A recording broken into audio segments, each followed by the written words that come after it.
안녕하세요. 저는 올해 30대 중반이 된 남자입니다. 주변 사람들에게는 말하기가 너무 창피하고 민망스러워서 익명의 힘을 빌려 많은 분들께 제 얘기를 들려드리고 싶습니다. 농담 삼아 듣지 마시고 가능하다면 부디 힘이 되는 좋은 말씀 한마디씩 해주시면 감사하겠습니다.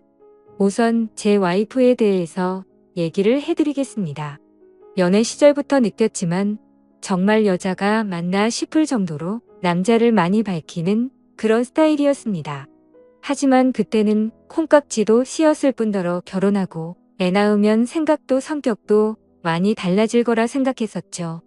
아무튼 와이프는 연애 시절부터 남자가 지나가면 눈이 돌아간다든지 휴대폰 안에는 연예인들의 건강미 넘치는 그런 사진들도 가득하더군요. 심지어 차마 남자들조차 보지 않을 법한 그런 영상들도 있는 걸 보고 깜짝 놀랬죠. 하지만 뭐 다 큰 어른이고 충분히 그런 걸 볼 수 있다고 생각했습니다. 하지만 문제는 연애 시절부터 발임기가 다분했었던 것 같습니다. 전 남자친구랑 연락하다가 걸린 것도 몇 번 됐었고 친구들끼리 술 마시고 헌팅해서 알게 된 남자랑 연락을 주고받다 걸린 적도 있습니다. 하지만 관계까지 가진 건 아닌 걸로 알고 있어서 참고 만났던 거죠. 지금 생각해보면 그때 당시에도 술 마시고 연락 두절이 된 게 몇 번 있는데 정황상 사고를 치지 않은 것 같아서 넘겼는데 그 진실도 이제는 알 수가 없을 것 같네요. 사실 대부분의 남성분들은 잘 아실 겁니다. 제 와이프는 모든 남자들이 뒤돌아볼 만큼 인기가 많았습니다. 하지만 결혼한 지도 3년이라는 시간이 지나다 보니 연애 때만큼 그렇게 확 땡기지 않더군요. 그래도 와이프가 너무 밝히는 스타일이다 보니 일주일에 3번 이상 의무적으로 와이프와 좋은 시간을 보냈었습니다. 저희 부부에게는 아내의 욕구가 강하다는 거 말고 정말 서로 아무 문제 없는 그냥 평범한 대한민국의 30대 초반의 앞날을 생각하며 열심히 살아가는 부부였습니다. 그렇게 저희는 평범하게 잘 지내다 제가 장기 출장을 가게 되었습니다. 한 반년 정도를 지방으로 가게 됐던 거죠. 가기 전부터 와이프는 난리가 났습니다. 자신도 회사를 그만두고 따라갈까 라고 물어보며 6개월 동안 혼자서 지내면 외로워서 미쳐버릴지도 모른다더군요. 참으로 답답한 소리를 하는 아내가 황당했죠. 일을 그만두면 직장이 바로 구해지지도 않을 뿐더러 저희가 신혼부부도 아니고 6개월을 못 기다려서 일까지 그만두고 따라온다니 저는 많이 당황스러웠죠. 그래서 굳이 혼자 있어서 외로운 거면 친정에라도 가 있으라고 했습니다. 길다면 길고 짧다면 짧은 시간이지만 와이프는 계속해서 직장까지 그만두고 따라가겠다고 아주 성화를 부렸습니다. 그때까지만 해도 6개월 동안 자주 보면 되겠지 무슨 문제라도 생기겠어 라는 마음으로 저는 너무 안일하게 생각했었습니다. 아니 어찌 보면 제 와이프의 실상을 알게 되어서 다행이라면 다행이겠네요. 처음에는 와이프가 참으로 지극정성이었습니다. 제가 출장을 간 곳이 차로 왕복 6시간이 넘게 걸리는 곳인데 한 달 동안은 거의 매주 제 숙소로 찾아오더군요. 남자 혼자 살면 밥 굶는다고 밥이며 반찬이며 아주 바리바리 두 손 가득 싸들어서요. 그때까지만 해도 저는 와이프를 너무 잘 얻었구나 싶었습니다. 신혼도 아니고 결혼한 지도 벌써 3년이 훌쩍 넘었는데 남편이 출장 갔다고 이렇게 챙겨주는 여자가 이 세상에 어디 또 있겠습니까? 그때까지만 해도 정말 저희에게는 아무런 문제가 없었죠. 그런데 대략 한 달쯤 지났을 무렵입니다. 그렇게 지극정성이던 와이프가 전화도 잘 받지 않고 코빼기도 안 비추더군요. 사실 섭섭하기도 했지만 와이프가 집에서 노는 사람도 아니고 본인도 직장을 다니는 사람이니까 피곤해서 그런가 보다 생각했죠. 반년이라는 시간은 금방 지나갔고 저는 지방 출장을 모두 마치고 다시 서울로 복귀를 했습니다. 와이프는 집에 온 저를 보자마자 고생했다며 보고 싶은 거 참느라 죽는 줄 알았다면서 달려오더군요. 그러면서 얼른 빨리 씻고 오라며 콧소리를 내면서 애교를 부렸습니다. 그런 모습에 역시 우리 와이프 달라진 게 없네 싶었고 그날 저희는 반갑게 좋은 시간을 보내게 되었습니다. 그리고 나서 대략 일주일 정도쯤 지났을 무렵이었습니다. 소변을 보는데 좀 따끔따끔하더니 생전 겪어보지 못한 가려움이 몰려오더군요. 저는 처음에 뭘 잘못 먹어서 이런가 보다 생각을 했고 밖에서 다른 짓을 한 적이 없으니까 병이 생긴 거라고는 생각조차 못했습니다. 병원에 찾아가기도 민망했었고 그렇게 며칠 동안을 미루고 또 미루었죠. 하지만 시간이 지나갔음에도 점점 나아질 기미가 보이지 않았고 오히려 이상한 분비물도 묻기 시작했고 소변을 볼 때 통증은 더 심해지더라고요. 그래서 저는 결국 도저히 참기가 힘들어서 창피함을 무릅쓰고 병원으로 찾아갔죠. 병원에 갔더니 검사를 해보자 합니다. 의사 선생님은 분비물이 묻고 소변 볼 때 통증이 있고 가렵냐고 묻더라고요.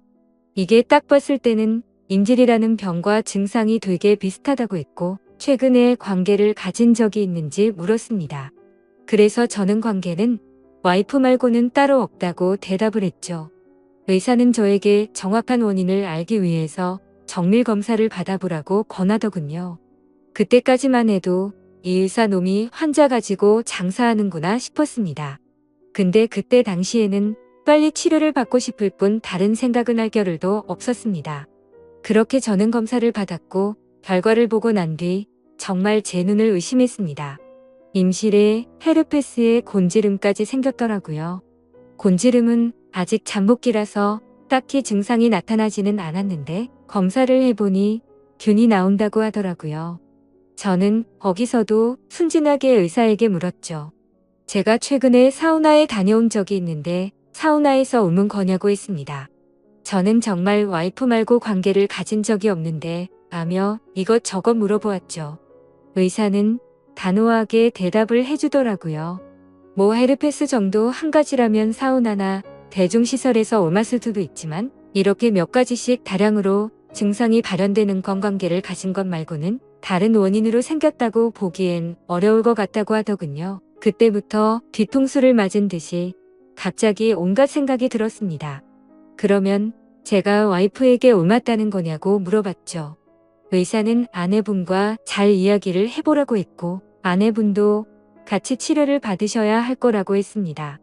그 얘기를 듣고 병원을 나섰는데 갑자기 뒷골이 땡기면서 피가 쏠리는 느낌이 들었죠. 일단 저는 증거라도 있어야겠다는 생각으로 아내의 차로 가서 블랙박스를 켜봤습니다. 정말 하나하나 영상을 다 켜보면서 확인을 해보는데 기겁을 했습니다. 왜냐하면 영상 속에서 들리는 남자의 목소리가 한 명이 아니더라고요. 누가 듣더라도 그 남자들마다 평범한 대화를 하는 게 아니고 사랑을 나누는 소리가 들리는데 눈앞이 깜깜해졌습니다. 그동안 그렇게 믿었고 서로를 의지했던 와이프가 제가 모르는 사이에 다른 남자들과 이렇게 해프게 하고 다녔다는 게 믿기지가 않았습니다. 영상 날짜를 보니 아내가 제게 연락이 뜸해졌던 시기와도 맞물리더군요. 제가 출장을 간 지 한 달 뒤 정도에 어떤 남자와 대화를 하는데 대화 내용만 보면 술을 마셨는지 대리기사의 목소리도 들렸습니다. 그런데 다른 사람이 있는데 아랑곳하지 않고 역겨운 말을 하더군요. 남편이 출장을 가서 없으니까 잠시 쉬다 가도 괜찮다고 하는데 너무 충격적이었습니다. 평소에 다른 사람의 시선도 신경 쓰는 다소곳한 모습이 있던 사람이었고 관계를 가질 때조차도 많이 밝히기는 해도 선을 넘지 않았는데 너무 다른 사람 같았습니다. 저는 그 길로 블랙박스 메모리칩을 빼들고서 집으로 달려갔습니다. 집에 도착한 저는 곧장 와이프를 불렀죠. 너 지금 내가 어디 갔다 온 줄 아냐고 했고 비뇨기과 갔다 왔는데 너 도대체 나 없을 때 뭔짓거리를 하고 다녔냐고 소리를 질렀습니다. 제가 막 소리를 지르면서 화를 내니까 와이프는 덜덜 떨며 무슨 소리냐고 자신이 무슨 짓을 했다고 이러냐고 변명을 하더군요. 그래서 다시 물었습니다. 아무 일도 없는데 갑자기 내 몸에 임질에 헤르페스에 거기다 곤지름까지 생기냐고 했고 나는 너 말고 다른 여자와 보낸 적이 없는데 그럼 이 병은 갑자기 하늘에서 뚝 떨어진 거냐고 했습니다. 내가 1년을 자리를 비운 것도 아니고 고작 6개월 비웠을 뿐인데 그새를 못 참고 딴 놈이랑 붙어먹었냐고 말했고 거짓말 할 생각은 하지 말라며 블랙박스 메모리칩을 내려놨습니다. 지금부터 거짓말 할 생각 하지 말고 솔직히 말하라고 더 크게 소리를 질렀습니다. 제가 너무 흥분을 했고 증거자료까지 내밀면서 몰아붙이다 보니까 그제서야 와이프는 사실대로 실토하더군요. 아주 여기 저기다 정차하는 버스가 따로 없더군요. 처음에 너무 외로워서 그랬답니다. 회식을 하게 되었고 술에 취해서 결국 실수가 시작되었답니다. 평소부터 자신에게 잘 대해주던 직장 후배인데 같은 방향으로 가는 김에 차에 같이 타게 되었답니다. 근데 술에 너무 취해서 자신도 모르게 많이 외로웠답니다. 그래서 그냥 단순히 술을 한 잔만 더 하고 싶은 생각에 집으로 불러들였고 술을 더 마시다 실수를 해버렸다고 하더군요. 제게는 너무나 소중했던 제 보금자리에서 다른 남자놈이랑 놀아나다니 정말 너무 화가 났고 역겨웠습니다. 그런데 이건 시작에 불과하더군요. 그날 이후로 고삐 풀린 망아지처럼 지냈더군요. 어차피 실수를 시작했고 죄책감에 오히려 더 막 나가게 됐답니다. 근데 참 이해가 안 가지 않나요? 상식적으로 실수를 했다면 더 자숙해야 하는데 오히려 더 이따 의짓을 했다는 걸 보면 언젠가는 이딴 짓을 하고 살았을 사람이란 걸 느꼈습니다. 같이 사고를 쳤던 남자들도 다양해서 참 대단하더군요. 직장 후배를 시작으로 유부녀라는 사람이 낯선 남자와도 시간을 보냈고 애인처럼 주기적으로 만난 사람까지 있더라고요. 저는 당장 그놈들 연락처 다 적으라고 어떤 놈들인지 다 알아야겠다고 몇 번 했는지 또 어떤 놈인지 적으라고 했습니다. 와이프는 처음에 그걸 어떻게 다 기억하냐고 그러면서 못 적겠다고 하더군요. 정말 울컥하더군요. 그딴 짓을 해놓고서 어떻게 다 기억 못하냐면서 따졌습니다. 그럼 정 못 적겠으면 너네 친정집으로 가자고 했습니다.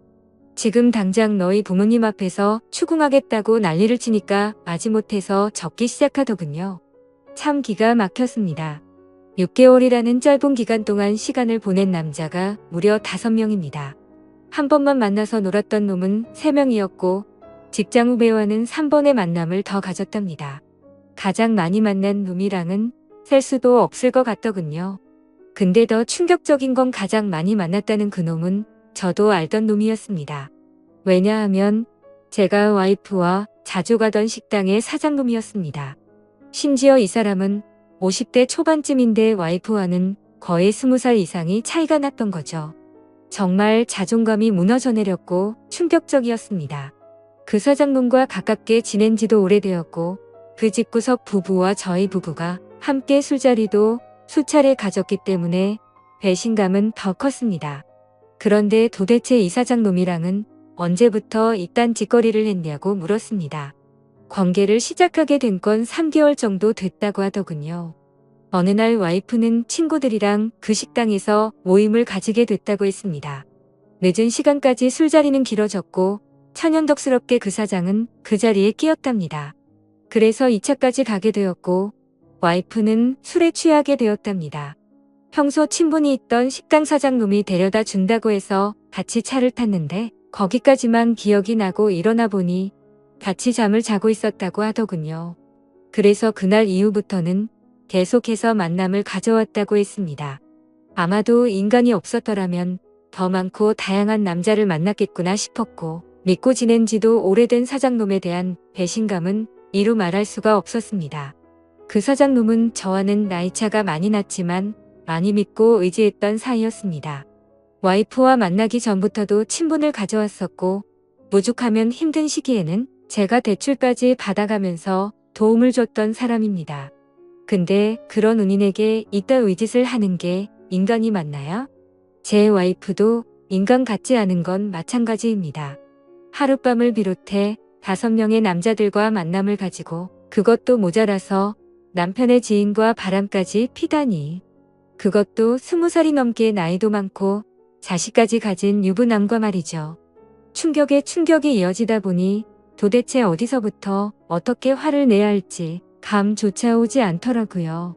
그래서 일단 저는 당장 휴대폰 잠금을 풀라고 했고 카톡을 열어서 메시지 내용을 봤습니다. 그동안의 메시지 내용은 지웠는지 오늘 날짜로 읽지 않은 메시지가 하나 와 있더군요. 이제 민철이가 출장 갔다 왔으니까 못 보는 거냐는 둥 앞으로 조심하면 되니까 우리 변하지 말자는 둥 역겨운 대화가 와 있더군요. 정말 너무 참담해서 말도 안 나오고 아무 생각도 들지 않더라고요. 그냥 분노에 휩싸였을 뿐 아무것도 보이지가 않았습니다. 그래서 당장 아내를 이끌고 그 사장놈이 하고 있는 식당으로 갔습니다. 식당 안에는 손님들이 있었고 그 사장놈의 아내도 함께 있더군요. 그런데 그때 당시 제 눈에 이미 보이는 건 없었습니다. 들어가자마자 욕을 지르면서 불렀고 바로 멱살을 잡았습니다. 그 사장놈의 아내는 깜짝 놀라서 달려나와서 저를 뜯어말렸고 저는 온 동네에 소문이 나길 바라는 마음으로 큰 소리로 말했습니다. 이 인간 같지도 않은 인간이 무슨 짓 했는지 아냐고요. 제가 출장 간 사이에 제 와이프랑 바람 피우고부터 먹은 지 3개월이 됐다고 말해줬습니다. 와이프는 옆에 서서 울고 있었고 그 사장놈의 아내도 충격을 먹었는지 저보다 더 화를 내면서 남편을 밀치고 멱살 잡고 난리가 났습니다. 그 사이에 손님들은 전부 다 밖으로 나가버렸고 진짜 짐승들처럼 뒤엉켜서 순식간에 개판이 되었습니다. 다음 날에는 그 직장 후배놈도 응징하기 위해서 와이프의 회사로 찾아갔습니다.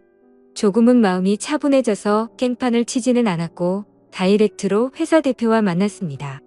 내 와이프가 여기 직장 동료랑 바람을 폈다. 딴 거 다 필요 없고 그 사람 자르라고 했습니다. 안 그러면 더 이상 어떤 꼴 날지 모른다고 하니까 바로 알겠다면서 죄송하다고 하더군요. 당연히 와이프도 이 회사에서 그냥 내보내라고 했습니다. 그딴 인간들 여기 둬봤자 여기에 도움될 거 없을 거니까 알아서 하라고 했죠. 와이프와는 이혼을 해야겠다는 생각으로 당분간 얼굴도 마주치지 말자고 했고 집에서 내쫓아버렸습니다. 저 또한 맨정신으로 버틸 수가 없어서 회사에는 잘 얘기해서 휴가를 냈고 며칠 동안 집에 박혀서 술만 마시고 있었습니다. 옛날 생각도 나고 어떻게 이렇게 됐는지 웃다 울다 사람이 미쳐가는 게 한순간이더군요. 그렇게 3일 정도 지났을 무렵 그 사장놈에게서 메시지가 왔습니다. 저에게 사과를 해도 모자를 파네 오히려 뻔뻔하게 욕을 하더라고요. 조용히 일 처리를 하면 되지 굳이 그렇게까지 해야 했냐면서요. 본인도 이혼 소송 진행 중이고 가게도 문을 닫게 됐다면서 징징거리는데 본인이 일을 저질러 놓고 저더러 어쩌라는 건지 역겹고 짜증이 나서 저도 같이 싸웠습니다. 저는 너 같은 인간 말종이랑 말 섞기 싫으니까 헛소리 그만하라고 말했고 그동안 내가 너한테 빌려줬던 돈을 이번 주 내로 당장 다 갚으라고 했습니다. 그러니까 돈 없다면서 배째라고 말하더군요. 나이 50이 넘어서도 이따위 짓을 하는데 어떻게 이런 인간이랑 연락을 해오며 살았을까 제 스스로에게도 화가 났습니다. 그때부터 이 인간 같지도 않은 놈이 저를 약올리기 위해서 비아냥거리기 시작하더군요. 제 와이프가 이렇게 해줬다 저렇게 해줬다부터 시작해서 또다시 저는 충격적인 얘기를 듣게 되었습니다. 참 파고 또 파도 끝이 없었네요. 너도 내 덕분에 이혼하게 된 걸 다행으로 알라면서 말하는데 지 친구 놈과 셋이서도 어울렸다고 말하더군요. 진짜 이런 인간이었나 싶고 사람의 이중성에 환멸을 느꼈습니다. 와이프와 저는 연애 시절부터 결혼까지 거의 6년이란 시간을 함께 했습니다. 제가 알던 와이프가 맞나 싶을 정도로 또다시 큰 충격을 받았습니다. 이런 게 현실적으로 있을 수 있는 일인가 싶었습니다. 저는 곧바로 와이프에게 전화를 했고 이 말이 사실이냐고 물었죠. 그러자 한참을 말없이 가만히 있더군요. 그래서 저는 왜 말을 못하냐고 하니까 한숨을 쉬더니 적당히 하라면서 적반하장으로 짜증을 내더군요. 그러면서 내가 뭘 했건 이제 너랑 나랑 상관없는데 왜 자꾸 묻냐고 했습니다. 솔직히 당연히 이혼은 계속 진행했겠지만 조금이라도 고민을 안 했다면 거짓말이겠죠. 그만큼 많이 사랑했었기에 일말의 가능성을 생각했는데 전부 다 제 착각이었습니다. 아니, 오히려 다행이라고 생각해야겠네요. 마지막까지 제대로 된 실체를 보여줘서 미련 없이 끝낼 수 있겠구나 싶었으니깐요. 이렇게 말도 안 되는 사건이 일어난 지도 고작 일주일이 지났네요. 저는 지금 와이프와 이혼 절차를 받고 있습니다. 와이프와 직장 후배 놈은 그 회사에서 잘리게 되었고요. 아직까지 해결이 안 된 문제는 그렇게 믿고 지냈던 사장놈입니다. 제게 빌려가서 갚지 않은 돈만 원금 2천만 원이 넘습니다. 이런 일은 태어나서 처음 겪다 보니 어떻게 해야 할지 머리가 어지럽네요. 일단 법적으로 어떻게 해서든 이 인간에게도 최대한의 고통을 주고 싶습니다. 어떻게 해야 이 인간도 피눈물 흘리면서 후회할 수 있게 만들 수 있을까요? 세상에 이런 일들이 일어나리라곤 절대로 생각 못했는데 제게도 이런 일이 일어나네요. 아마도 다들 드라마나 영화에서나 일어나는 일이라고 생각하실지 몰라도 생각보다 이런 불륜 사건들은 한 해에도 수도 없이 일어난다고 하더라고요. 다른 사람들은 저처럼 너무 사람들을 믿어서 상처받는 일이 없었으면 하는 바람입니다. 그리고 어떻게 해야 그 사장놈을 응징할 수 있을까요? 비열하게 비웃고 조롱하는 그 사장놈을 절실하게 응징하고 싶습니다. 제발 좀 방법이 있다면 알려주세요. 감사합니다.